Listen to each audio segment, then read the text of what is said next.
High court ஆயுள் தண்டனை கொடுத்த ஒரு கைதிக்கு தன்னுடைய ஆயுள் காலத்தை 12 வருஷமா சுருக்கி இருக்காங்களா? ஏன்?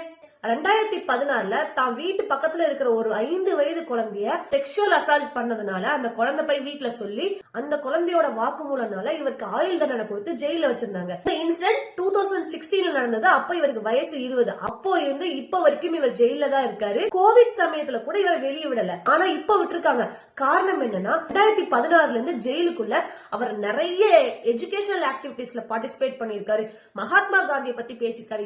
எஸ்ஏ காம்படிஷன்ல நிறைய பார்ட்டிசிபேட் பண்ணிருக்காரு. நிறைய மகாத்மா காந்தியோட ப்ரோக்ராமிங் ஸ்டடீஸ்ல வந்து பார்ட்டிசிபேட் பண்ணிருக்காரு. இதெல்லாம் பார்த்த ஜட்ஜஸ் இவருக்கு தண்டனை காலம் 12 வருஷம் இருக்கட்டும் போதும் அப்படின்ற மாதிரி சொல்லிருக்காங்க. எனக்கு மக்கள் கிட்ட ஒரு கேள்வி, இந்த ஜட்ஜ்மெண்ட் நீங்க எப்படி பாக்குறீங்க? ஒருத்தர் தப்பு பண்றாரு, அதை ரியலைஸ் பண்றதுக்கு தான் ஜெயில் அப்படிங்கிற ஒரு விஷயம். இங்க ஒருத்தர் தான் தப்ப உணர்ந்து இந்த மாதிரி ஆக்டிவிட்டிஸ்ல ஈடுபடும் போது அவருக்கு தண்டனை காலத்தை கம்மி பண்றதுங்கிறது கரெக்டா தப்பா அப்படிங்கிற உங்க ஒப்பீனியனை கமெண்ட் செக்ஷன்ல போடுங்க.